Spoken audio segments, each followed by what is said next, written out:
Freeology Friday. We have overcome our technical difficulties, and I'm Derrick Day, and my man over here is... I'm Aaron Tomlinson. Glad to be here. How y'all doing tonight? I hope everybody's doing good. Yeah. I hope that you didn't get too bored waiting on us and decided to go do something else. Right. But we are here, and we are ready to serve you because this is a public service. We don't get paid for this. We do this out of the goodness of our heart. This is the altruistic connection, boys and girls. What you got in the glass tonight? That is a good question. And so I'm back to Aberfeldy Scotch, single malt Scotch. Yeah. And I'm chasing it with a glass of ginger beer because I don't want to mix them. I want the Scotch by itself, but I have a little sweet tooth today, so here we go. How about you? What do you got? I have a Paloma tonight. So. Ooh, well, what is a Paloma? It's grapefruit juice and grapefruit soda and tequila. Holy shit, that sounds good. Yeah, it's pretty good. Oh, man. Good. Grapefruit soda, grapefruit juice, and tequila. Yeah. God damn, that, you know what? That is going to be the drink of the day for me next Friday. I promise you. I'm gonna get it all together because that sounds absolutely amazing. It's refreshing. Let's put it that way. Well, you know, after a week like you and I have had, we need a refreshing. Yes, we do. Yeah. Which leads us to our topic tonight. Come on, man. Dealing with difficult people. And just, that one's hot off the presses for me. And just saying the title, I feel the energy drain. So just to set it up, I guess we should define what a difficult person is. And I guess that's different for every That's a very subjective, very subjective. But, you know, I am a mental health counselor. So there is a whole diagnostic criteria for what are called personality disorders. And, you know, it's amazing, Derrick. Like, I guess my deconstruction from Christianity started in my formal education with my abnormal psychology class, because in abnormal psychology we talk about all the different brain disorders, mood disorders. Then we did a whole section on what's called personality disorders, and these are considered not anything to do with like a brain disorder like neurotransmitters not working right or something like that. This is considered entirely nurture related, so you entirely a product of your environment. And there's a number of disorders. One of my favorites, I should put that in air quotes, favorites, is what's called a histrionic personality disorder. And this is that what we would call back in the day the drama queen or the drama king. Like, this is the person who just, you know, makes mountains out of molehills, catastrophizes everything, tries to make themselves the center of attention, and they're always trying to start drama with somebody. So that's just one of them. But the reason I said I started my deconstruction then was because I started realizing that, oh, that's not a demon. That's not a Jezebel spirit. That's just a personality disorder. And you know what's bad when you can start identifying. Well, you know, when you're first learning them, you start trying to diagnose yourself and identify yourself. But for me, I was identifying people I dealt with in church. I was identifying people in my family. I was like, oh, so that's what that was. Wow. It makes so much sense now. But what's interesting to me about that is that these patterns are so common that they can actually classify them, empirically verify them, and people will mimic them, or people will operate within the context of those patterns. And people who operate in the context of those patterns are predictable because you know the pattern, you know what they're going to do and how they're going to act. So my definition of difficult people is people with personality disorders, narcissism, and almost every personality disorder. There's a narcissistic personality disorder, but almost every single one of the personality disorders that we studied has narcissistic traits. And the narcissist is the center of the world. There is no I and I or I and thou. It is I, and everything else in my life is a toy or a supporting cast or a source of supply, really. And so there are just some people, believe it or not, that get off on causing trouble. They get off on causing drama. That get off on causing stress, and they get off on getting to you. And if you aren't like this, if you don't have these characteristics, it is mind-blowing that people can operate the way that they operate. And so when you're dealing with a difficult person, sometimes you gotta understand that person is being difficult with you, that person is triggering you, that person is trying to get to you because they get some satisfaction, they get some sense of supply, they get some sense of importance or attention or whatever the case may be off of that. And the more you play into their drama, the more they see you as a source of supply. So in other words, if you can just ignore that person, then they don't get any supply off of you. But if you buy into their victim stories, oh, I'm so sorry that happened to you. Oh, that must be so difficult. Oh, what can I do to help you? How can I help fix this situation? I mean, empaths, people that are empathic, people that are rescuers, people that are just generally compassionate and good people sometimes. You are food for people like this. You're absolutely food for people like this. Now, the flip side could be true also. You could play into their games by getting pissed off at them. You can play into their games by playing passive-aggressive games back and forth with them, or arguing with them, or fighting with them, or just letting them know that they irritate you. And that also can be something that causes you to be a source of food, literally energetic food and energetic supply for these fuel for these people. Absolutely. There are people out there like that. Enough of them that, again, I want to stress this, that they can identify patterns, classify them, empirically verify them, and then people go and mimic or fall into or replicate, maybe is a better word, these patterns in their own life. And so that's how I would define a difficult person. So what say you? Well, you know what? I agree with everything that you said. The thing that I would say that I would add to this is that a difficult person, because this is subjective, is someone that introduces dis-ease into your life instead of ease. That's good. I mean, you know, have you ever found the person and you're one of these people in my life, right? That I can have a really shitty day and be really going through a shitty situation. And I can say, okay, well, let me call Aaron because I know that you know, he's going to talk me through it. He's going to be objective and he's going to be empathetic, and I'm going to feel better afterward. No matter what, I'm going to feel better. So people like that introduce ease into your life.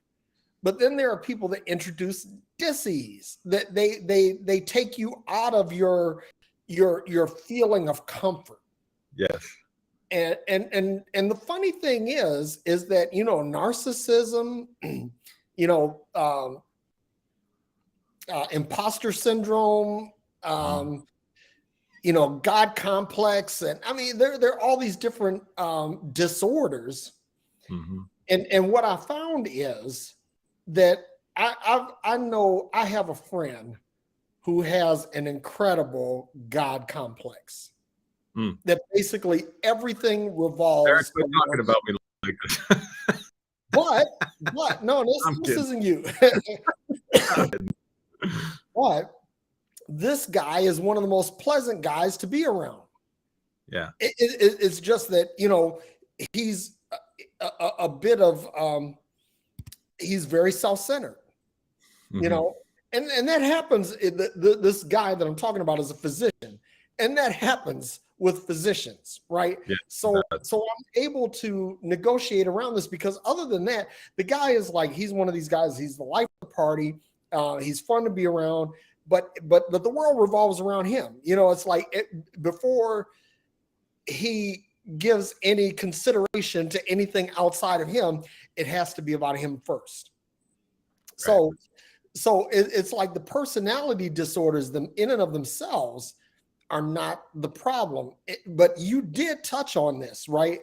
That when someone has found a source of fuel in your dis-ease, in your discomfort, in your unease, that when they're able to tap into that and say, Aaron's dis-ease makes me feel better. Now that is a textbook or a clinical difficult person, and they can be the nicest person in the world. Otherwise, they can be nice to everyone else, but for some reason, you pee in their cornflakes, and so their thing is they've got to do something to make you uncomfortable, and that fuels them. And here's the thing: is that when you find people like that, even when you try to turn it around on them and say, oh, really, I want to understand, and what the truly difficult person doesn't give a fuck about your empathy, because it doesn't matter whether you're empathetic or whether you're apathetic. They're getting a rise out of your emotional content. And so now they're using this to kind of fuel themselves and how they, drive different things. And so when I here's the funny thing, I think it was about 4 years ago, I was a guest host on the Brother Henry and You show. And on Henry's show, I talked about dealing with difficult people. Now, when I talked about dealing with difficult people, then I was still in ministry, in Christian ministry. Right.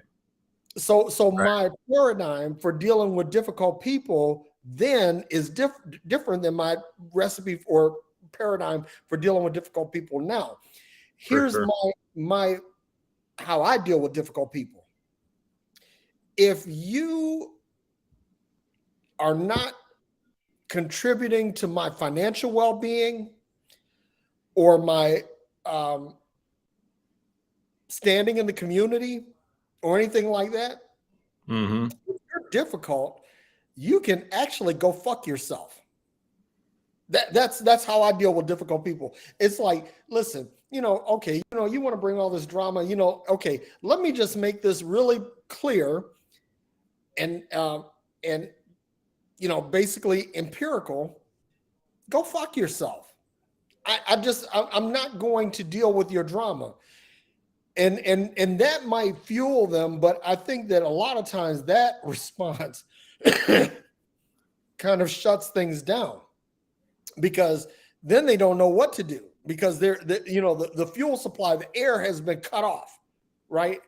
And so when I'm dealing with difficult people now, so let me say this, that I've dealt with a situation with my boss, right? And it's a challenging situation, but I have to kind of build a different paradigm for that, because he actually controls some strings on my life. He has some levers that he can pull, right? And the other thing that I've learned too is that you have to really, really, really, really, really be careful about how you deal with difficult people, because the toes that you step on today may be connected to the ass you have to kiss tomorrow. and I've learned that the hard way, because I've often operated from a scorched earth perspective, and basically, you want to get sideways with me? Well, fuck you. Then you go down the road and you're doing a project for a customer, and the CIO is a guy who you told to go fuck himself 8 years ago, and he never forgot that, right? So now that's it's a challenge. So when I talk about difficult people, I'm talking about people who create dis-ease, and so there are two classes of people that create dis-ease in your life. There are ones that create dis-ease and also have the ability to affect something catastrophic in your life. They have the capability. And then there are people that cause dis-ease that have absolutely no bearing on anything in your life. And so one of the things that you have to learn to do is to discern between the two, because you don't want to tell the one who you may have to kiss that ass later to go fuck themselves. But the one that that, they're not operating in your space, like I'm an IT manager, you're a clinical counselor. If this person doesn't have the ability to influence or impact anything in either one of those spaces, then bye Felicia, right? But on the other hand, if they do, it's drive with caution, slippery when wet, whatever the road signs are. So. Yeah. Unless they're in your family. And I was thinking about this today too. You might have somebody in your social circle that's part of a friend group, or you might have somebody that's in your family that's a difficult person to deal with. And so the way I like to think about this is the juice worth the squeeze? So in other words, somebody write that down. Is it worth it to tolerate this person in your life? And so I think that most reasonable people will find that they do have to relate to and relate with difficult people on the job, like you said, potential future customers or people that might, you might want to network with later on down the road that you screwed over because you came from that scorched earth perspective. Or they're just members of your own family, or someone in your family married one. Let me say this. Can I interject something about family, right? Because this is something that I've learned because people will give a hall pass to a family member because they're a family member, right? Yeah. Oh, well, Uncle so-and-so, how they do, cousin so-and-so, what they do. No. Basically, I'm like, listen, I don't need you. I mean, we're blood, and we'll deal with each other in situations where we have to, weddings, funerals, or whatever. But I don't need you on a day-to-day basis. And so I've learned that in the editing of my life's reel, that I can put family on the cutting room floor too. I don't give a fuck. Yeah. And I tell people too in therapy, like, you don't have to stay with somebody that's toxic in your life just because you share genetics with them, because that's ridiculous. So just for kicks, I looked up on mindtools.com, which is actually a pretty cool website. The 10 most difficult people. Ooh. So I'll give them to you here. Number 1 is the know-it-all. Number 2 is the interrupter. Number 3 is the ignorer. I'm going to say something about this in a minute. Number 4 is the bore. Oh God. That one. Number 5 is the prima donna. Number 6 is the work martyr. Now, the work martyr is the person who never stops working or telling you about it, and nothing you do ever comes close to the amount of time and energy they put in. Wow. The whiner, the negativity spreader, the rainmaker. This is a person who doesn't adhere to team norms, but because they're the superstar, everyone has to deal with the way they do their work. Mm. And number 10, the boundary crosser. Dude, that is a brilliant list. It is, isn't it? Oh my God. Now, I'm going to say this, like, in dealing with difficult people, especially difficult people that have power over you, like your boss, right? Mm-hmm. Or your boss's boss or whatever. I have found that becoming a difficult person in that person's life can be a very effective way. Could be a very effective way of dealing with a difficult person. So I had that would be like the force field theory that you respond in kind. Yeah. And so I had a person that was being difficult with me had power in my life. And I tried on several occasions to have a conversation, very direct conversation, to talk about the issues in a safe way, safe environment, make it safe for that person to share. And it didn't work. And in fact, what it was, Derrick, was it was like a red flag in front of a bull. Every time I'd have a conversation and say, what you're doing here, you know, I'm not down with, and here's why, and whatever, that person would ramp up what they were doing. So by choice, I became the most petty, passive-aggressive asshole to this person.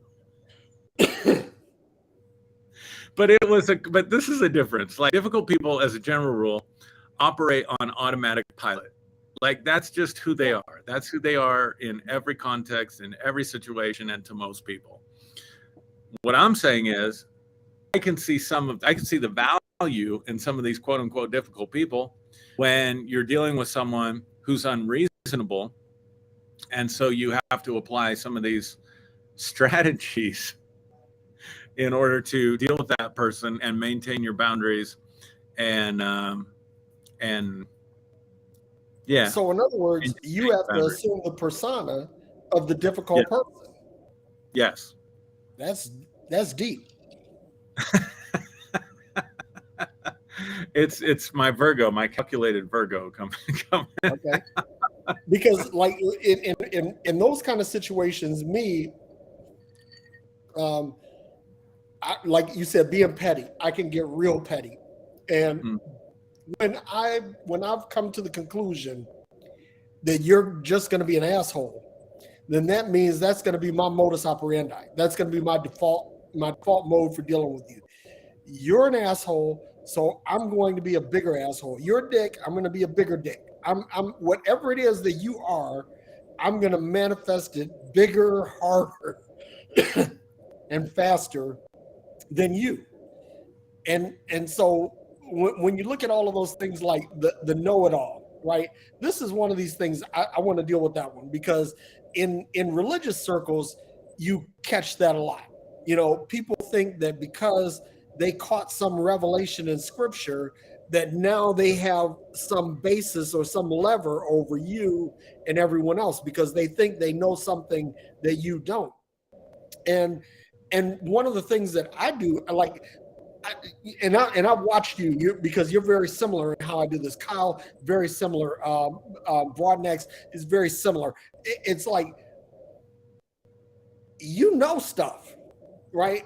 But the thing is, you're not going to try to browbeat anybody with what you know. You know that you know what you know, right?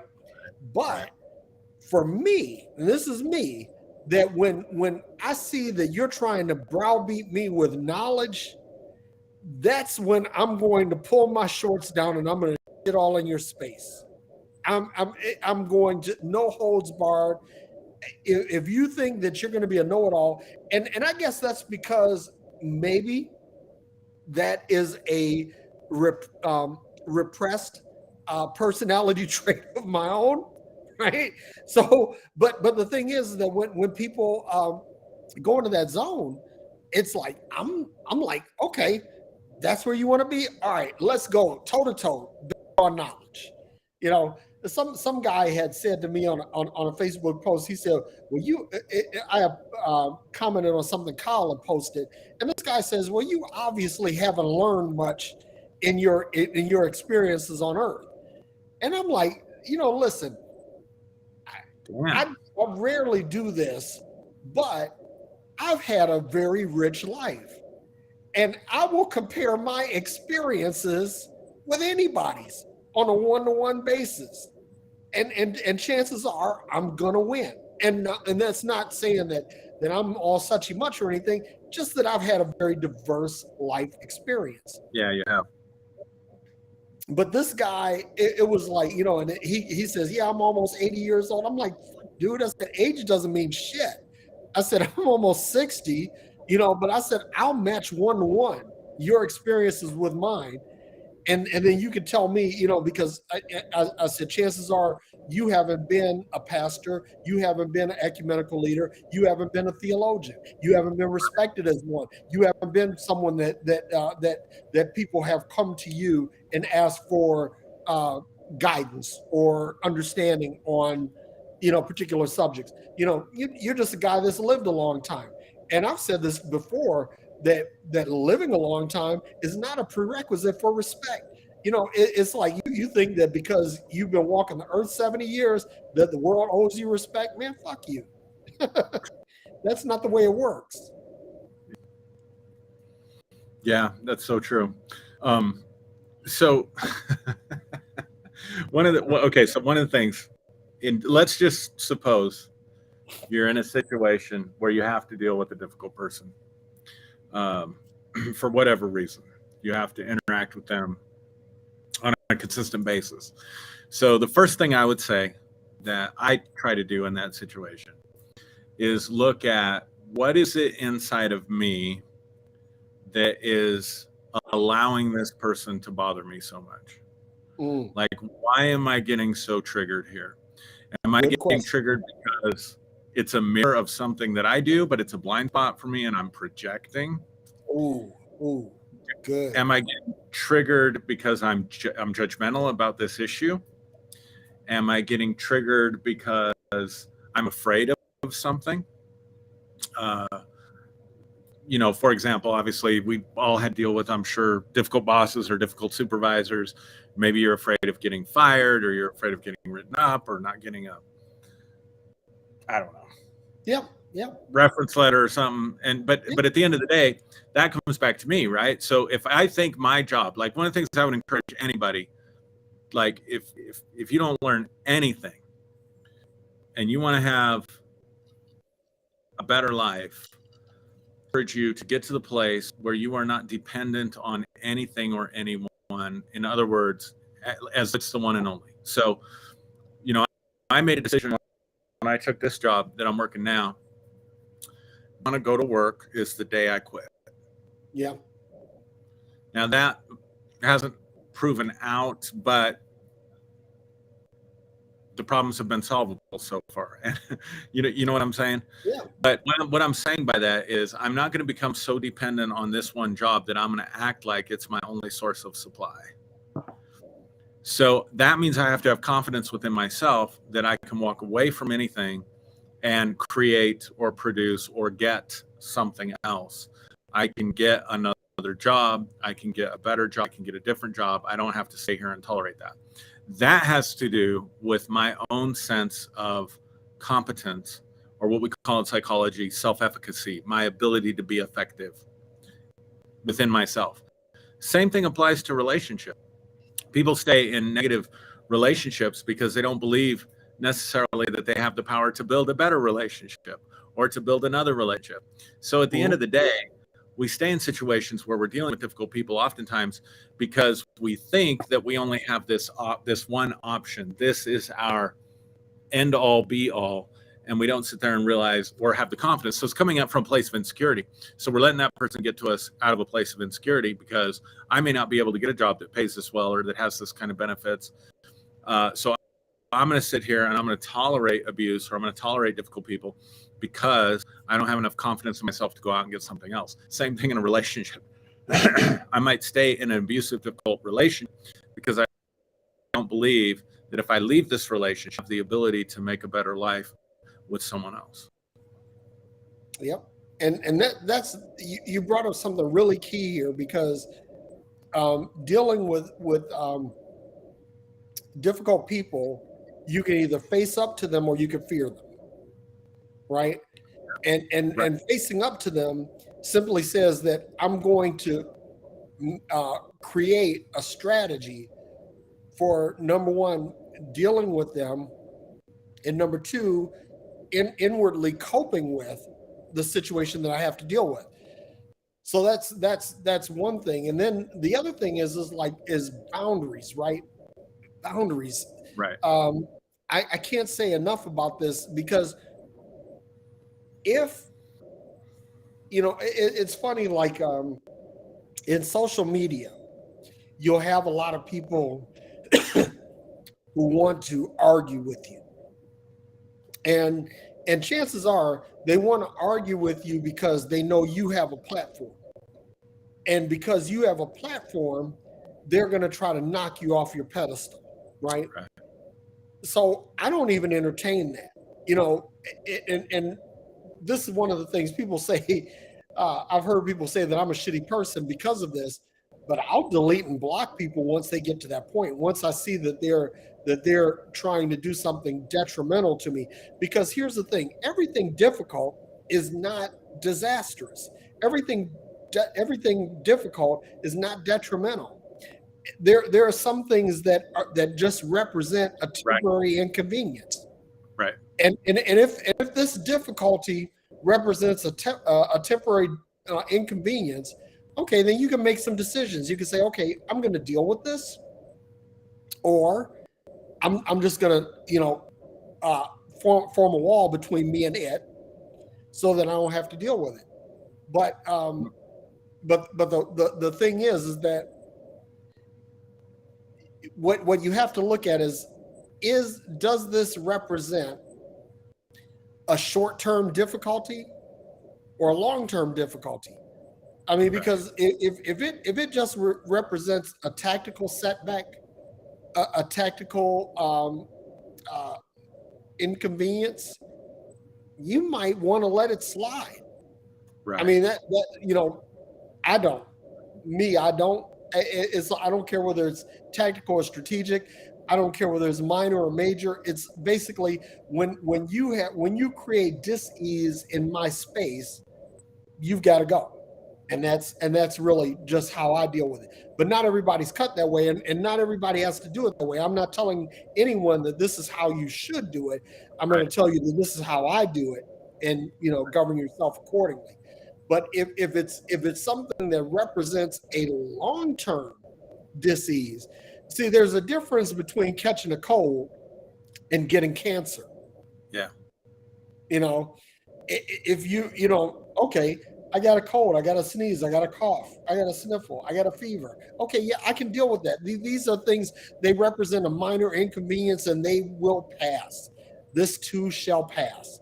But when you start talking about somebody that's representing a potential cancer in your life, something that could be potentially life-threatening or threatening to your peace, threatening to your joy, threatening to your day-to-day, operation, then you owe it to yourself to excise that and to get rid of it. Yeah, I think as I'm listening to you, one of the things I'm thinking about too is I tell people this too, like, we teach people how to treat us. Yes. The problem is most of the time we do it unconsciously. We don't realize that we're teaching them how to treat us. So if you are a person who has difficulty setting boundaries in an area of your life, then people come in who are the boundary crosser. That was one of the ones on the list, right? Yes. They're going to take advantage of you. And if you allow that and you are teaching that person you're actually literally teaching them to take advantage of you. Yes, absolutely. And I give you an example of how I realized this, like with raising kids, right? So I remember we used to work out at the YMCA when the kids were a little small enough to still go to their daycare and stuff while we go work out. And then we'd usually stop at their little snack bar and stuff and buy the kids something or buy ourselves something on the way. And we were, I don't remember why, but we were on our way out and Josiah was really little and he wanted some. And my kids, man, I don't know, they have the favor of God on them. I mean, it's ridiculous how much stuff they get just because they're cute or whatever. Yeah. And so we are at the snack bar and Josiah's wanting something. And I don't remember why I told him no, but I told him no. He started throwing a huge fit. Now, if I give into the fit because I'm embarrassed, because I don't want to deal with it, whatever, what am I teaching my child? I'm teaching my child that when he doesn't get his way, if he throws a fit, he can get his way, right? Yep. And so I said that, so they know, like if I say maybe and they start throwing a fit, it's a no. It's a flat out no. And I tell them, and I've taught them, if you throw a fit, you don't get your way, period. I don't care. That's the reason, because you threw a fit. But they were still learning this. He's 3 or 4 years old and he's throwing a fit. And this lady walks up and she says, "Oh, I'll buy it for him. I don't mind buying it for him." You're missing the point. And I said, "No." I said, I thank you. I appreciate that, but I can't let you do that, because if I do that, I'm teaching him that if he throws a fit, he can get his way. She gave me the dirtiest look, dude. Like I was the most horrible person on the planet. And I might have embarrassed her a little bit, which wasn't my intention. But I was just trying to explain, my reasoning for what I was doing. So that translates to everybody in our lives, right?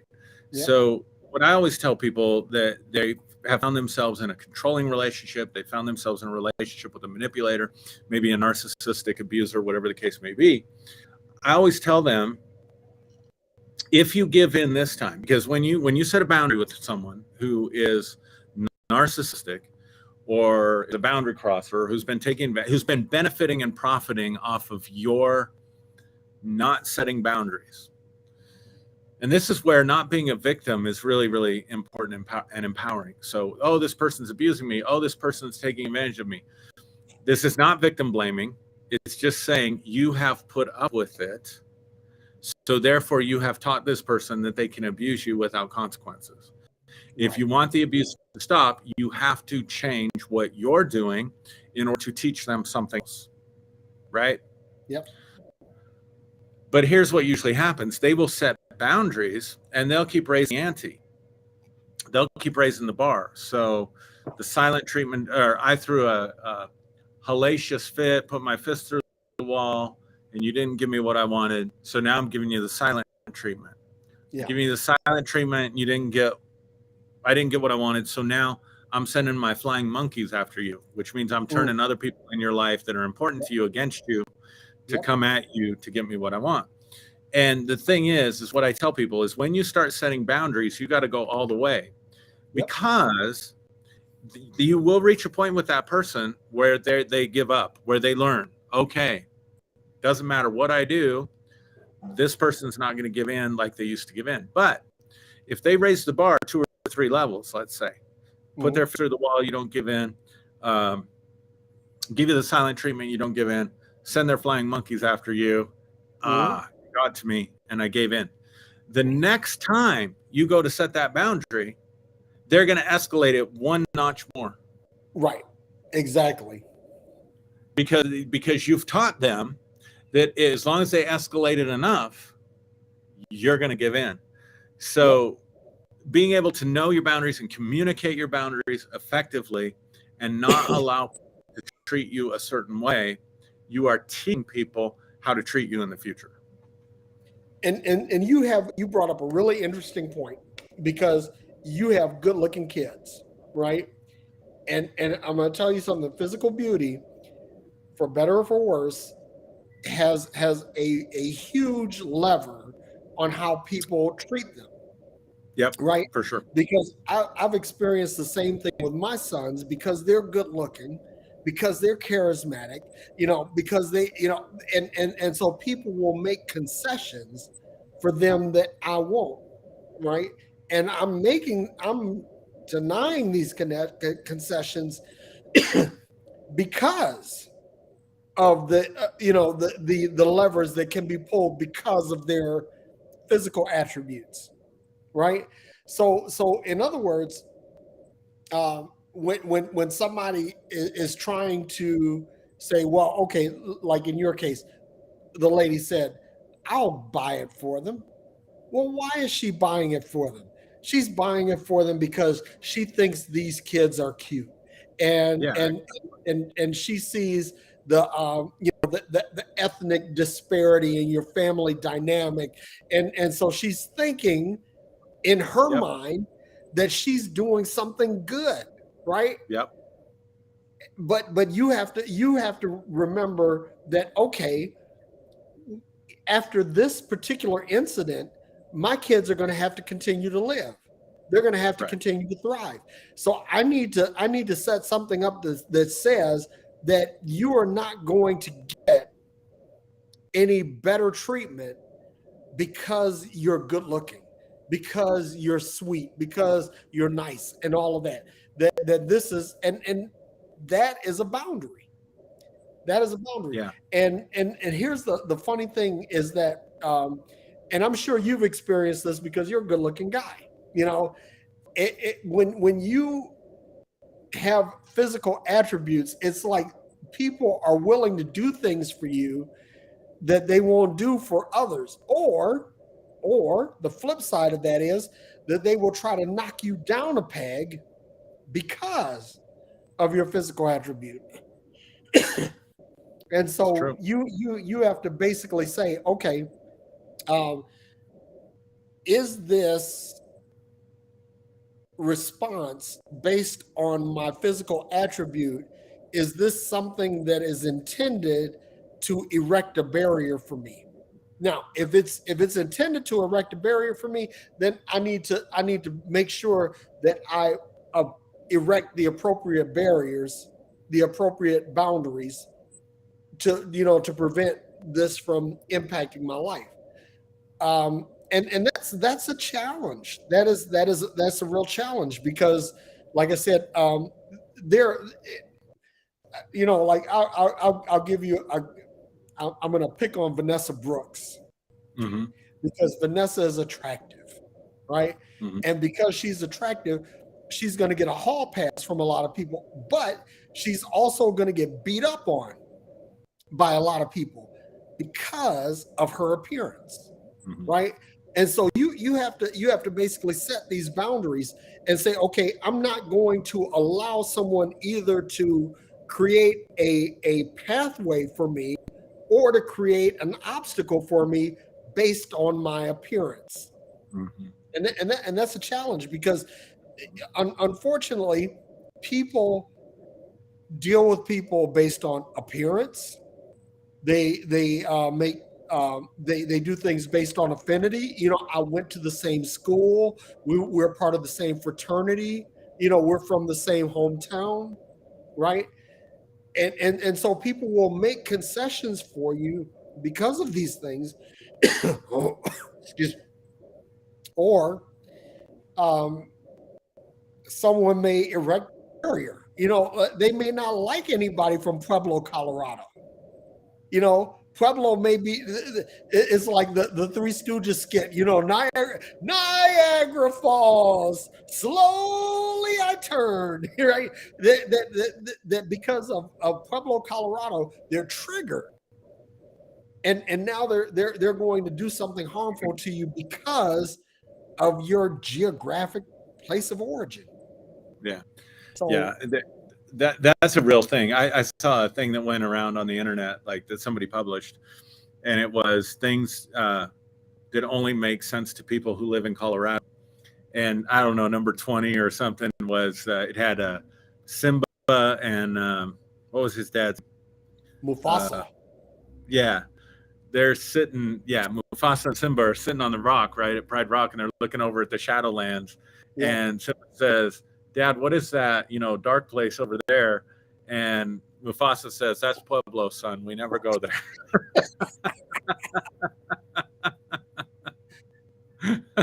And it's true. I mean, that is the reputation that we have.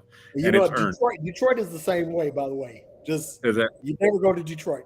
You know, it's like, you know, how in Tropic Thunder, you know, Robert Downey's character said, "You never go full retard. You never go full Detroit." Yeah, so that's just funny because we definitely deal with. So let me say this about boundaries too, because people don't think about this. Usually when we talk about boundaries, it's like, you're not going to treat me with disrespect. You're not going to take advantage of me. You're not going to, we think of the negative side of this. You're kind of bringing out the positive side of this, that you're giving me special treatment because I'm good looking, or my kids are good looking, or you're beautiful, or whatever the case may be. But there's also, we need to understand that there is a large segment of the population that only knows how to relate transactionally. Ooh, they are completely into transactional relationships. And that is a trap to get caught in. And so what I mean by that is trans relationship is you scratch my back, I'll scratch yours. You watch my back, I'll watch yours, right? Yep. So now, certainly transactions can be part of a healthy relationship, but it should not be the basis or the foundation of any relationship. Exactly. Like, I don't want to just chat with you and be your friend because you let me onto your platform and I'm doing Freeology Friday with you. I don't want to just be friends with some of my friends that have large platforms on YouTube. I'm not going to be friends with them, hoping and praying that maybe they will promote my thing or put my thing on their channel, or if I write a book, they'll have experienced that, right? Like with the grace movement, you know, as long as we were teaching as long as we were regurgitating the Grace Party line, it's like, hey, Aaron Tomlinson is great. Hey, Derrick Day is great. You need to listen to these guys. You need to connect with them. But as soon as you go beyond that, it's like, oh, this guy is like really, you know, he's toxic. You know, he's dangerous. Yeah, because one of my high values is I never want to treat anyone like they're a commodity. So there can be transactions that go on in relationships, but I don't ever want it to be the foundation of a relationship. I like hanging with you because I like who you are. Yeah. I enjoy talking to you. I enjoy you add value to my life. It has nothing to do with transactions, nothing to do with my pocketbook, nothing to do with my status. You see what I'm saying? Yep. But there is a whole segment of humanity that only knows how to operate transactionally. Yeah. And they think everybody should operate transactionally, which means when you don't return a favor, they get offended. Or if they ask for a favor, they know they get offended. Is that another category of difficult person? The person who deals with transactional relationships. Yeah.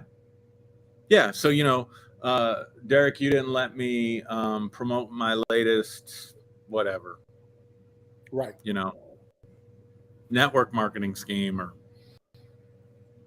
my latest video. You share my latest video on your Facebook page and they'll actually get offended. Like, what the fuck? Why didn't you, you know, you shared last week and this was really good. You got a great reach. You could really help me out. Like, if you really love me, Derrick, you'd be sharing my videos, or you'd be letting me promote, you know, my latest supplemental network marketing scheme that I'm get rich quick scheme that I'm into, right?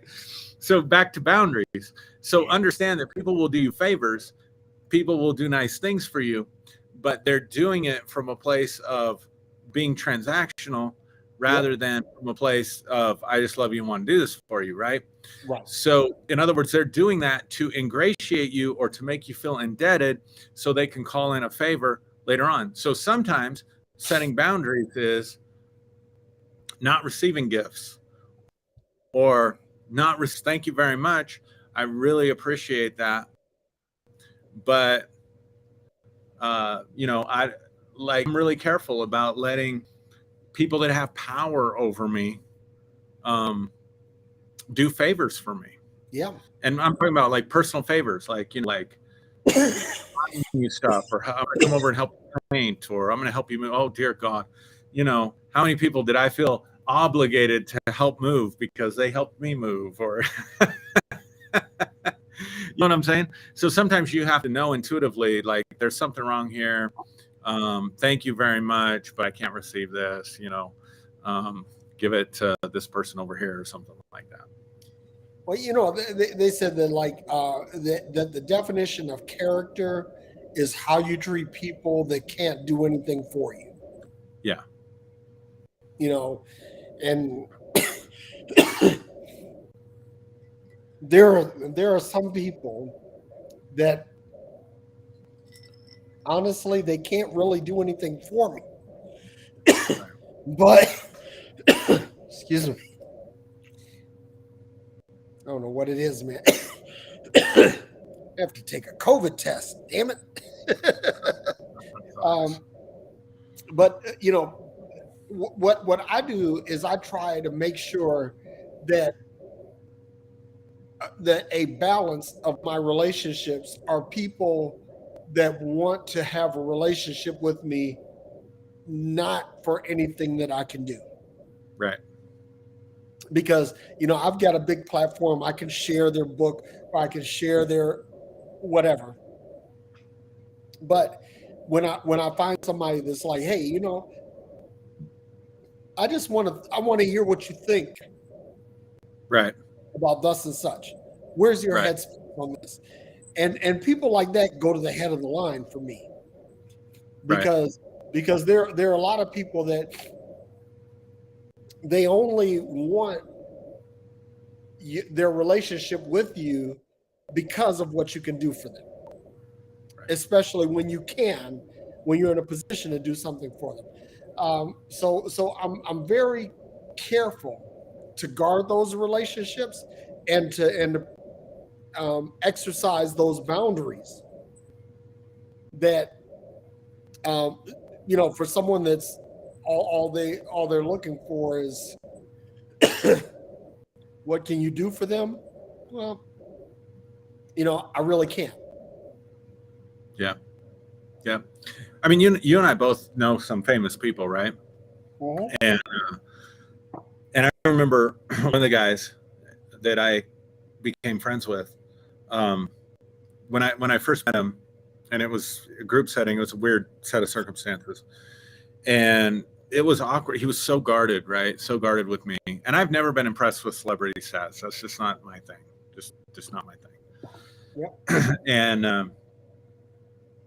I remember talking to him, and it made more sense if I said who it was, but I'm going to say, but I said, I got this friend that really is trying to get into the business, and you should hear this. You should see this person's talent. You think you could help him out? And he just looked at me like horrified. Yeah. And then I just started laughing. I said, I'm just kidding, man. I bet you get that a lot. He took a deep breath and he said, you have no idea. And that was the icebreaker, Derrick. And then after that, we had dinner. We talked over dinner for a couple hours. We became really, we really clicked, became good friends. Now, this is a guy that's worth millions and millions of dollars, tons of influence in the world. And not once have I ever even considered, I wonder what he could do for me. Wonder what he could do for my career. Wonder what he could do for my platform.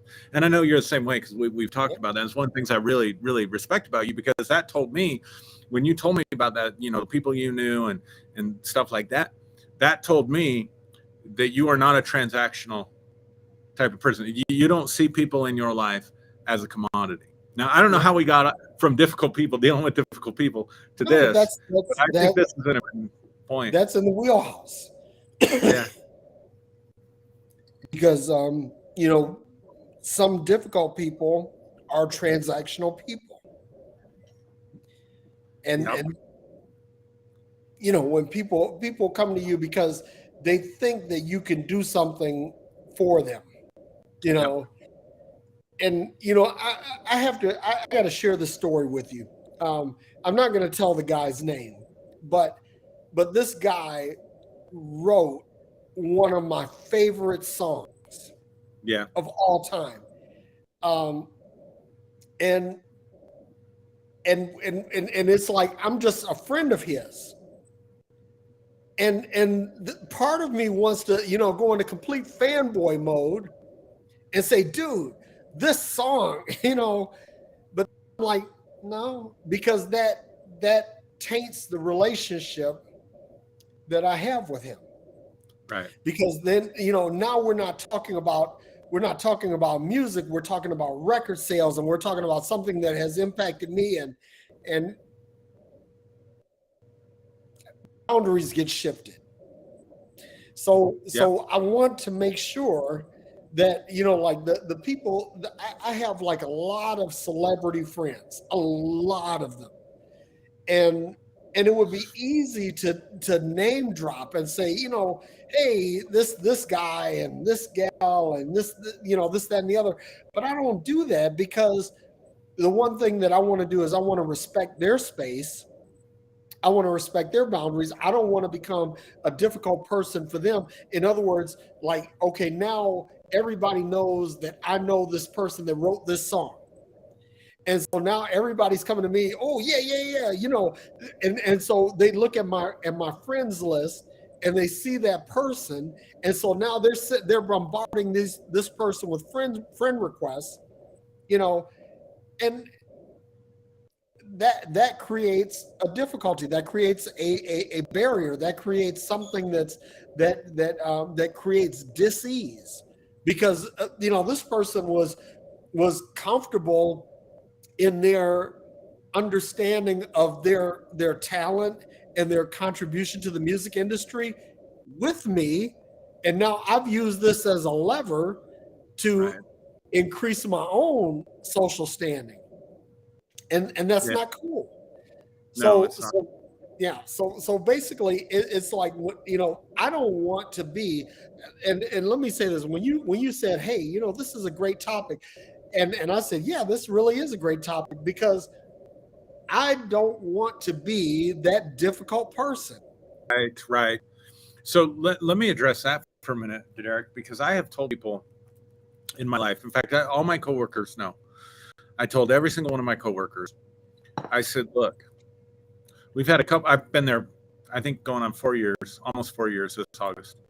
And I said, in the last 4 years, we've dealt with a couple really difficult people that we still talk about because they impacted us so negatively. Yeah. I said, and I never, ever want to be that guy. Yeah. So here's the deal. I told him again today, I said, listen, I'm serious. If I start being an asshole, I want you guys to sit down with me and have an intervention. And I'm totally serious. I want you all to sit down with me, and I want you to start the conversation this way. Aaron, do you remember when you told us if you ever started being an asshole that we needed to do an intervention with you? And I will say yes.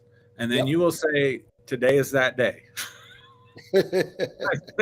And I will be ready to receive whatever it is that you have to say, because I never want to be that person that people are talking. Like one of my goals in life is I want to add value to the lives of people I touch, like the people that are important, that I influence. I want to add value to their lives. And I don't ever want to be that person that people are talking about a year or 2 years later because I was so difficult and so hard to deal with. I don't ever want to be the person where they're having conversations in the office across the hall about, God, can you believe what an asshole, blah, blah, blah, blah, blah. Or I don't want to be that guy. I would much rather. But see, it's hard. It's hard for people to confront, and people don't know how you're going to react to that. So again, we teach people how to treat us, right? So telling people in our lives that we know has our best interest at heart, that we know aren't being transactional with us or trying to take us down a peg because we're better than they are in some area or whatever. To be able to say, if I ever get to this point, if I ever act like this, I want you to talk to me about it. And I will not get defensive. Or if I do get defensive, please bear with me. It may take maybe a blind spot. I may push back, and it may take me a while to see that. But I want you to feel safe. Come to me with negative feedback. Yep. And you have to set that up as a frame in your relationships. Like be proactive in that, to say, hey, if I'm ever doing this, or you ever see that I'm out of line, or you ever see that I'm violating an ethical standard, these are conversations that I've had with my coworkers. I want you to please come and talk to me. I can get that feedback and I can grow. And that's the other thing too, is that giving people a license to speak into your life. Right. And you have to be very careful about that. Like Aaron, you're somebody that has a license, excuse me, to speak into my life. Ben Urban is somebody that has a license to speak into my life. Kyle Butler is someone that has a license to speak into my life. And there are some people that are not on the that are not on this list, right? Like I see my brother Charles is on here, and I see my friend and brother Vincent is on here. These are people that my old Navy shipmate Steve Saunders. It's like these are people that can come to me and say, "Oh, okay, Derrick. All right, let's talk about where this is that you're going." and I'll receive that, and and accept that. But there are some people that that try to speak into your life, and I can't remember who. I think it was Lisa Thompson that said this. Lisa said that you can't drive a 20-ton truck of correction over a 5-ton bridge of relationship. Yep. It just doesn't work. And that's one of the things that, like, if I'm going to speak into your life, I need to know that I have the authority or the authorization. I won't say authority, but the authorization to speak into your life. If I don't, then I need to shut the fuck up and kind of let you go on about your way. And likewise, people in my life, I don't invite everyone to speak into my life because, right. And again, there are two things. Number one is that most people haven't been where I've been, and that, whether you want to say that as an egotistical thing or not, fine. But the other thing is that who do I respect? Whom do I honor? Whom do I trust to say things? And so, like, again, like, if you come to me, Aaron, and say, man, Derrick, that was fucked up, I'm going to completely process that. But it's like there are a lot of people that are going to come to me and say, well, Derrick, that was completely fucked up. And I'm going to say, well, fuck you. Because you don't have the authorization to speak into my life. Yeah. So yeah, but here's the thing too, though. Like, unless what you're doing is illegal, or I don't know. I mean, what are the parameters there? Unless you're headed for a train wreck, or you're doing something illegal that's going to get you in trouble, like, do you, man? You know what I mean? Like that's a difficult person right there. And we dealt with this. We dealt with this in ministry. The people who think that their ministry is the ministry of correction, and they always got to correct something that you're doing or tell you that what you're doing is wrong or whatever. Unless it's harming a lot of people, or it's harming someone that I love, or it's gonna I perceive that it's gonna lead you into a place that's going to hurt your own relationships and your own well-being, or it's something illegal that could get you in trouble. Do you? Like, I'm not sitting there thinking, well, yeah, boy, I thought that post was a little bit, I mean, come the fuck on. Like, I don't know, Derrick. I think that post you put on Facebook was a little bit over the edge. I think it was a little bit over the top. I think you should probably rethink that and how you're coming across to people. And, it could affect us in Freeology Friday because, we might offend a lot of people with that, and we may lose viewers. And, I mean, no, like, dude, it's a Facebook post. It's a fucking Facebook post. If somebody doesn't like it, scroll on. It's not a nuclear bomb. It's not kidnapping. It's not. I mean, do you get what I'm saying, Derrick? I mean, yeah. Like, and what makes me think that I know better than you anyway? You know what I mean? And so that's part of what gives me why you give me that license, I would suspect. Yeah. Because, and the same thing for me. Like, I just, early on in ministry, man, I took it from anybody and everybody. Everybody's opinion was equal. Yep. And we're all in this together. Somebody had told me, go at the pace of the slowest one. And so like, what kind of ridiculous advice is that? Like in what world do you go at the pace of the slowest one? I mean, and so I was taking correction. Finally, I wised up and realized, unless you really love me, unless I know you really love me, unless I know you really have my best interests in heart, yeah, you have, or you've done it and done it successfully. Yep. Like all the people telling us what we should do as a church.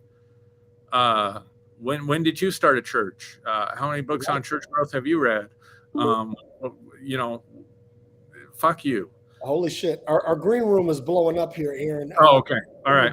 Is in, and Vincent Allen is in, so I'm going to bring her in. The more the merrier. Kendra, hey. Where are you? And then there's Vincent. Hey, Aaron. Hey, D. Good to see you. Hey, Aaron, good to finally meet you. Thank you, Vincent. Likewise. Hey, Aaron, just for the record, Vincent's my motherfucker, man.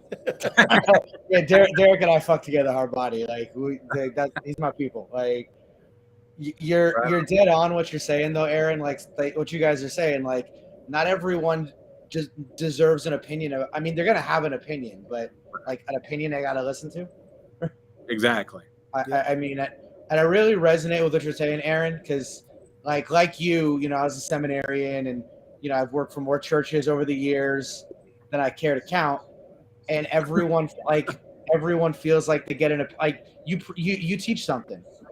Everyone feels like you go on, you preach, you go teach something, and everyone feels like they get a right to correct you. Everyone feels like they get an Yep.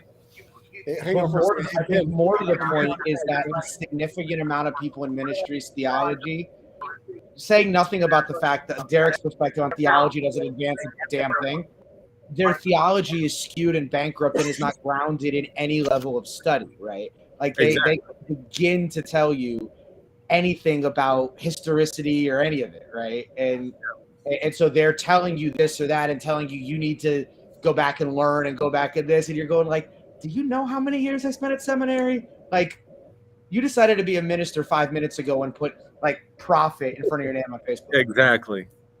It's a little crazy to me, you know. That's all honest, bullshit. The Bible is a science book. Come on. Oh yeah, absolutely. It's the first history book. Absolutely. You know. I got to tell you guys this story. So I had a guy. So this is back in 2005, and the reason I know this is because I'm a big Broncos fan, and so they went to the AFC Championship game in 2005, and it was the day of the AFC Championship game, and so I wore a Broncos jersey to preach in, right? And I was talking about, you know, go Broncos, whatever, and I preached this message, and I get home, ready to watch the game, and I got like a 5-minute voicemail, like however long till it cut off, right? Right. Like a 5-minute voicemail from this guy that had attended church. And he says, you know, it would have been a great service today if I hadn't been choking on the dust of Egypt with all that foot Baal worship. And he ripped my ass for 5 minutes. If people would be as excited about the gospel as they are about the Broncos, right? So here's the cool part about the story. I told that guy even back then I was not afraid to tell people to fuck off, and so I just told him, I said, look, if you don't like that, I suggest you don't come back for a while, because that's just who we are. You know, that's just who I am, who I'm going to be. So the dude leaves for like a year and a half. He comes back during the fall, and we had a bunch of Kansas City Chief fans in our church that we'd always have this rivalry whenever the Broncos played the Chiefs, right? So the Broncos had just demolished the Chiefs, because this was back when they got Peyton Manning. So this was years later. So because they didn't get Peyton Manning till like 2013, right? So this guy comes back to church. This guy went choking on the dust of Egypt, right? And we had just demolished the Chiefs like 35-10 or something. So I did a PowerPoint slides, right? And I had snuck in this Broncos 35, Chiefs 10 slide into my PowerPoint slide just randomly in the middle of the message, right? So this guy's sitting here. He comes to the church, first time he'd come back, and I'm preaching along, and he's agreeing. And then all of a sudden, they pop that slide up, because I'm like taunting all the Kansas City Chief fans in the audience. Right, I'm like, right. How did that get up? See, you're exactly the same type of petty as I am, which I love, because I would have preached a sermon on the Son of Man. And every time Jesus talks about the Son of Man, I would have changed it to the Son of Manning, just to right? Because it's like, come on, like not for nothing. Like even if you're in the midst of ministry, you can't take yourself that seriously, right? Exactly. And I always think it's like you got to be able to laugh at yourself a little bit, and even if you're in the midst of really believing that what the church is doing is right and just and like whatever, and let's put the cognitive dissonance and, you know, mental calisthenics to the side for a minute.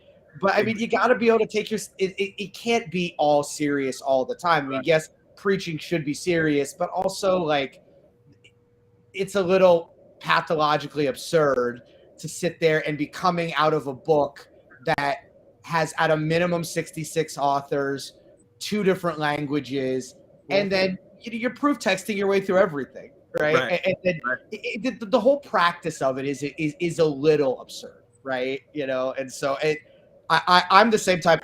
I would have put that voicemail on blast like the very next week in church and been like, see, me and Derrick are the same way. I'm that type of guy. I'd have been like, all right, so when you got your MDiv and like whatever, come on up. Let's have a conversation about why you think this is the dust of Egypt. And oh, by the way, we live in a country that slave ownership is a real thing. And you're suggesting that everything we do here isn't the dust of Egypt? What do you mean? Like, what are you talking about? I would have been that type of thing. I love a good conversation. I love it, man. Derrick can tell you, I love a good conversation and I love a good argument. So well, I like that this segues into like 3 core areas where people fight to the death over: religion, politics, and sports. It's crazy. Hey, dealing with difficult people. I've seen people getting into fist fights about like their 2 teams, and it's like, these people don't give a shit about you, but you're ready to kill each other. I mean, how ridiculous is that? Same idea. There's a God out there that doesn't give a shit about you either, but you're ready to kill for him? That's ridiculous. Oh, Ben, Derrick could tell you one of my favorite pastimes is making fun of LeBron James fans. Because it's just like they're a little absurd, right? And again, it's another like arena where it's like mental gymnastics are happening, right? And so Derrick can tell you, I thoroughly, at one point in my life, and this is something that Derrick and I share in common, we were both broadcasters at one point in our lives, right? And I was a sports journalist. So was Aaron, by the way. Sorry? So was Aaron, by the way. Right. And so I was a sports journalist early in my career, and so I thoroughly enjoy poking the bear as it relates to all of the LeBron James people, because they have no ability to be rational. And also, like they have that in common with, Christian people, right? So I enjoy poking a little bit because, you have to be able to sort of like take yourself outside of yourself and look at your perspectives and be like, all right, I'm a little full of shit here. And a significant amount of people don't know how to do that, right? It's a little crazy. Yep. Good point, Vincent. Good point. No, thanks, man. I mean, it's crazy, right? Because you will sit there in church every Sunday or like whatever, and you will listen to someone preach about like whatever, right? And the irony never quite catches up to a lot of these people of, you're reading a book where it said, where you're quoting all of these half scriptural things like trust no man but God, or like all the things that people like to say, right? Or lean not on the arm of the flesh, but then you're basing your entire worldview theologically and in every other meaningful sense on what this douchebag over here has to say. And meanwhile, not this douchebag, some other one. I can tell you, like, he did point to you. That's true. I mean, like this douchebag over here, right? Like, I'm not saying I'm not one, but I didn't say. One of my favorite things in life would be like I'd be sitting in a church service or like running sound for whatever, and whatever preacher he's coming out of like whatever scripture, but he's using the New Living Translation, and then for like air support he uses the Message, and I'm just like the biggest eye roll you can imagine, because I'm like, tell me you don't know anything without telling me you don't know anything. Like, come on, man. But then you got people in the congregation, a whole amen corner over there, and you're just going like, are we for real right now? Like, are you doing this for real? I got elbowed in the ribs more time in church back in the day than I even care to remember. Like, because I would make little snide comments because I'm like, you're full of it. That's not what it says, right? And I think that to the points you guys were talking about giving people license to say or do whatever, it's like there's a significant amount of people who, whether they're in the church or not, have been influenced by that culture, who feel like it's their job on one level or another to correct you. And that happens. That's aberrant of social media and stuff, but everything in social media is amplified, right? Where people feel like you post something and they think you're wrong, and so they feel the need to educate you at some level, right? And more often than not, they don't have like a context of who you are or what you know or what your education is. And like let's be honest, Vincent, they just flat don't care because they know, because they watched a YouTube video or something. Oh, right. No, exactly. They have one of their best friends, uncle's cousin's stepdaughter, is dating a guy who's got a YouTube channel where they're talking about some fucking Quebec conspiracy theory. We didn't land on the moon or like whatever. I love those. They need to at least give out certificates, for all the people watching the videos. I know. I got my degree at YouTube University. Well, here's the thing. I'll say this about, there are people that have more degrees than a thermometer and no more power than a wet paper bag. It's true, too. So your degrees don't impress me at all. Absolutely true, too.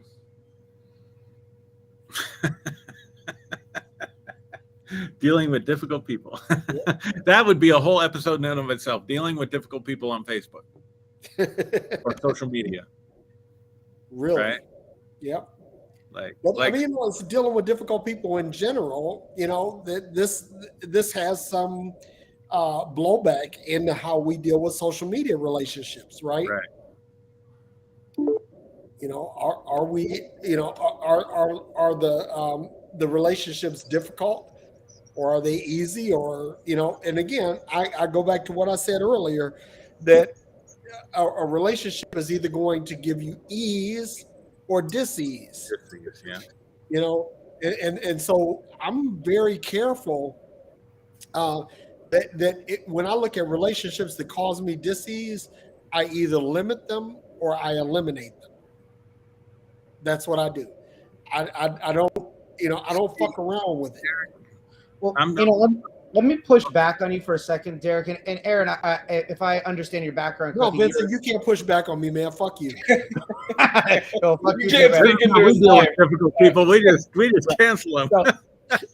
Right. So I mean, I think what I want to maybe push back too strong, but just sort of have a little conversation there is, I feel like in our society, in this generation, the new year, new me, I'm cutting all you fuckers off thing has gotten a little over, just people go overboard with that, right? So it's like, there are some people who are difficult, right? And Derrick, you know me well enough to know that 9.5 times out of 10, I'm that difficult guy, right? But I think that, and Aaron, tell me if you disagree. I love you. I know you do. I love you too, brother. But sometimes what we have in our culture nowadays, especially with the younger generation, is you made me feel uncomfortable because of whatever the reason you made me feel uncomfortable with. And certainly there are some levels of discomfort that, okay, bye, right? Like, I have a 7-year-old daughter. You make her feel uncomfortable, you're not welcome in our lives. Like, that's a whole nother ball of wax. But people who are commenting on your page or trying to have an interaction, and you feel uncomfortable because they challenge or expose or lay bare how little you may actually know about this subject. Right. And so all of a sudden, like, the block hand is strong and you just don't want anyone in your life to challenge, say, well, actually, no, there's more nuance here and maybe a larger conversation ought to be had and to that degree. And Aaron, I believe you're a licensed counselor, correct? Yes, that is correct. I mean, so like from a therapeutic and psychological standpoint, what's your perspective on that? Yeah, so I agree with you. In fact, I had this happen to me recently. I made some statements about some stuff on Facebook, and I got some pushback. But I got invited to have a conversation. It wasn't just no, fuck you, you don't know what you're talking about, like the typical shit you get on social media. This was, hey, and I knew this person knew this topic better than me. And I actually put in my comments, I'm probably being guilty. No, I didn't even say probably. I said, I think I'm guilty of the Dunning-Kruger effect here. Right. So let's have a conversation. And it was great. We talked for 2 hours, this friend of mine and me, and he changed my perspective because he was able to nuance. He knew a lot more about the topic than I did. So I think I want to be the kind of person that can grow. Like I want to be challenged and be able to grow and expand my perspective. From a therapeutic perspective, if I'm working with someone, I want to differentiate between a difficult person in your life and a toxic person in your life. Right. And in both cases, I think it's important to set boundaries. That boundary doesn't have to be all or nothing. Right? Even with a toxic person, it doesn't have to be all or nothing. So there's a lot of people that have toxic parents and they don't want to cut off their parents. You know, that's your mom, that's your dad. And I get that. So we can work on setting boundaries, but then there are times I think when they're just really toxic people, that it's, you know, they're not giving you a cold, as Derrick said earlier, they're giving you cancer. Yeah. Right. And, yeah, I hear you. And then teaching them the skills to be able to cut that person off and have the fortitude inside themselves to cut that person off if they need to. But that happens in the context of a therapeutic relationship where I'm meeting with that person every week for weeks, sometimes months, sometimes even a couple of years before we even get to that point. So that's my thoughts on that. Well, I need to underscore.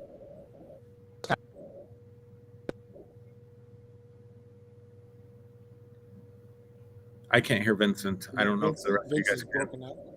Okay. Yeah, internet in Harlem is not all. Well, I guess I'll cut in while we can't hear Vincent. Ain't nobody got time for psychic vampirism. I think that's really come on, man. The key. Preach. Unless you're doing the vampirism, right? Well, of course. Anton LaVey.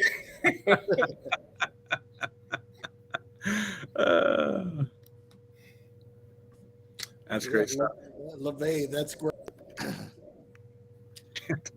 Well, but you know that's the thing too, is that a lot of people engage in spiritual vampirism and spiritual zombieism. Definitely. And that goes back to what Aaron was saying at the beginning. You know that some people derive their fuel of life from from causing people dis-ease. And what happens is that when they see it happening, they get excited because they're getting a rise out of this, and then you try to mitigate it or negate it, and they get energy from that, and so basically I've kind of reached a point where when I see somebody that's causing me dis-ease, my first order of business is to be like, hey, go fuck yourself. Honestly, it's called fuck off, and it's over there. Right? That's where I've gotten, because I'm not trying to remediate you or trying to mitigate your statement or trying to somehow add some nuance to what you're saying. I'm going to take it at face value and just say, listen, that is not for me. That doesn't work for me. It doesn't help me. This is not anything that's helping humanity. So basically, go on with your bad self. Yeah. You can make your platform, but you're not going to make your. That's another thing too. Let me say this real quick, Ben, before you jump in, is that again, like, Aaron has a huge platform. Ben, you have a pretty big platform. I have a big platform. And one of the things that I've learned is that people try to make their bones on the platform of others, right, by knocking, folks like us down a peg. And I'm not going to do that. It's like, you're going to go out, if you're going to build an audience and you're going to build an undergirding philosophy, you're going to do this on your own. You're not going to do this by jumping on my, on my live streams, on my, my posts. I'm going to cut you off real quick because, I'm not here to make you rich. And that's where I stand with it. So it's like, when I see somebody that's trying to use my platform to prosecute their viewpoint, at that point, you get the big fuck you. I think that I'm glad you cut me off there to finish your point there, Derrick, because it kind of went with what I was thinking. I mean, you really, when you're facing off with like hardline cognitive dissonance, Yep. you kind of have to tap out. You have to say, we're going to have a stalemate and we're going to walk away, maybe as friends. I don't know. It doesn't matter, because we're not going anywhere with this. We're not going to move. We're not going to grow from this. Nobody's going to get their point across because you were dead set where you're at. So my take on this, and you guys are welcome, both of you are welcome to correct me. But for me, sometimes arguing with people on Facebook that I don't even know is therapeutic. Yeah. Yeah. Like, and I'm on board with that. I hate to say that. I mean, like, some people have a punching bag in their garage. And sometimes I just had a bad day, so I'm going to start shit with somebody on Facebook. You know what really pisses So I will me go off, back though? and forth with people. I'm telling you, most of the time I'm going back and forth with people. It has nothing to do with that person. It has to do with this makes me feel better. Yeah. You know what I really get sick of, though, is when I've made it abundantly clear that I don't give a shit what your book says, and these people write me a novel in their comment, and it's like half of it is scripture. It's just like, I've got a boilerplate mean anything. that when you all the scripture you quote to me, these are all the fucks that I give, right? And that's my response. But I got a special guest here. This guy here is my brother. This is my brother. This is my brother Chuck. Hey Chuck. Hey Chuck. What up, though? Hey, Chuck. Can you hear us? And you need to turn up your mic. I'm not hearing anybody. I'll be right back. Hold on. Click on the gear thing and click on audio. And We hear you. Yeah, we hear you fine.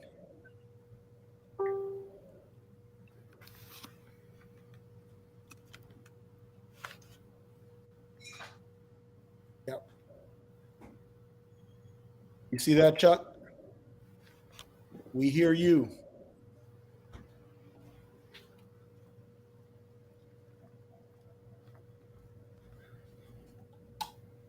For anybody who has motion sickness, I apologize. It's just easier to carry it with me.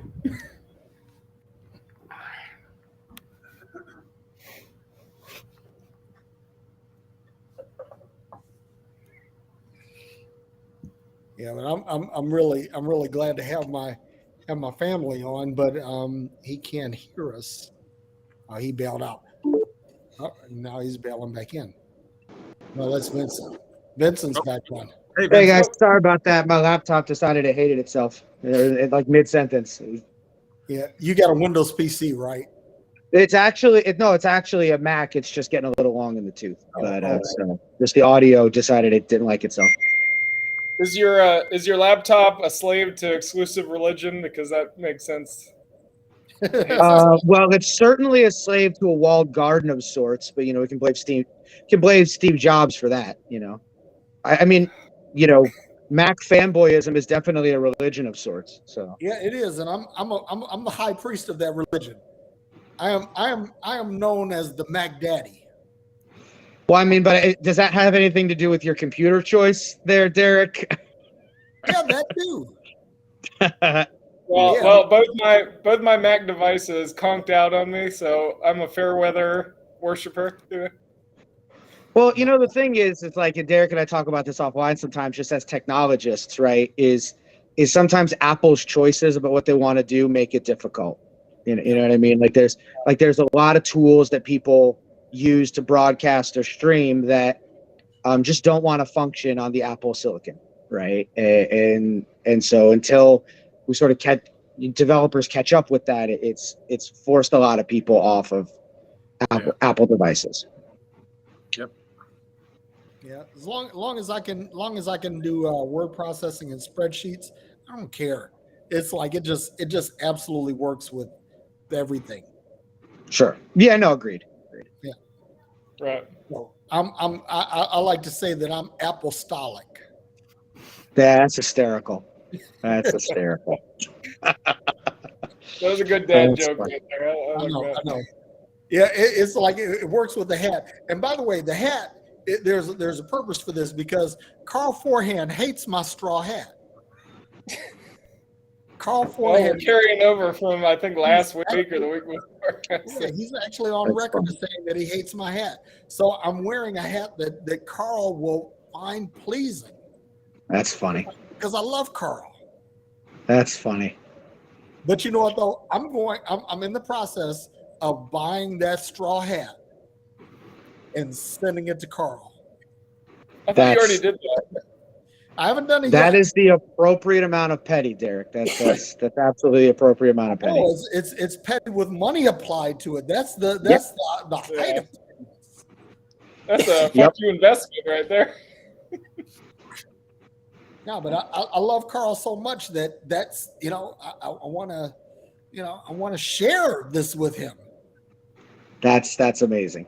That's fantastic. So we're talking about difficult people, right? Would you guys say that the sort of like the quotient for how many interactions one has with difficult people in like, let's say a given month is gone up lately, or is it just me? I don't know if it's the last month, but it's crazy. Well, no, I didn't mean in the last month. I mean like the number of difficult people, interactions one has in whatever period of time, a day, a month, a year, whatever. Do you feel like it's gone up in the last handful of, let's say 10 years? No, here's the thing, right? There's a saying that said that racism isn't increasing, it's just being filmed, right? Sure. Difficult people, there's not an increase in difficult people. It's just that now social media exposes them. It makes it available for everyone to see. That's all. I hear you. I'm interested in everyone's perspective because I think that with everything that's happened during the pandemic, people who had a better hold on their mental health and when not to completely have Tourette's syndrome have completely jumped the shark and have sort of lost the ability to keep it to themselves to one degree or another. And then you have the advent of things like social media, Zoom, etc., where everyone's connected all of the time now. My opinion, just from what I've experienced, is that there's a lot more people who feel like they need to argue the point with you all the time. Just my opinion. Well, social media has proven that assholes are not mythological creatures. They're very real. Right. And we deal with them every day. They are real. Yes. So, I mean, Ben, I do have a question for you. So when we're talking about mythological or non-mythological creatures, would that be the Sasquatch? Yes. Very much the Sasquatch. That's hashtag worthy. Vincent, you are my brother from another mother. I can already tell. Vincent, what's that meme right there? You gotta meme the Sasquatch. The Sasquatch. Having said that, my time is about up here, gang. So I'm gonna have to bow out. Yeah, we'll have to go ahead and land the plane. Maybe we need to have all of you guys on as guests on another. That would be fun. That would be a good time. That would be a good time. I'm down. Yeah, absolutely. I mean, D, I'm always down to jump on and talk shit anytime. So. Yep. That's why you my motherfucker. Love it.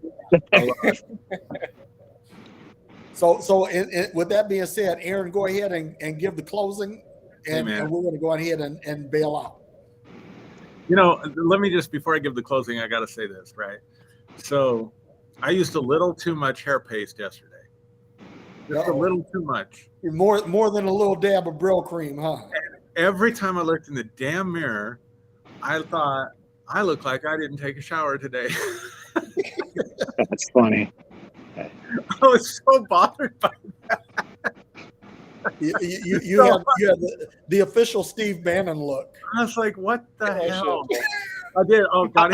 Let me just interject there for a minute, Derrick. As you know, I've worked with Steve Bannon, and while I've never seen Aaron in person, I was a director for a media company where Steve was on the podcast like every other week for a while, and it was a frightful experience. I'll just say that. Dude, is he like one of the ugliest people like you've He ever is seen? without question one of the ugliest people on earth, but he also is like, if you remember from like back in the day of The Simpsons where they would make jokes about how Bart never changed his clothes and it was the same outfit over and over again. Like literally every time you would see him in studio, it was the same grody outfit every time. I don't know if he has like 20 of them or what. He never looked like he bathed. And he's on there on this podcast talking about, going to some like 5-star hotel and then, going to Italy or Britain or whatever, and then putting him up to go do some talk about like being a fucking fascist or like whatever. And it's just like, let me tell you, like I was running this media company and we're doing talk back and in ears, with phones because they weren't willing to spend the budget for IFBs.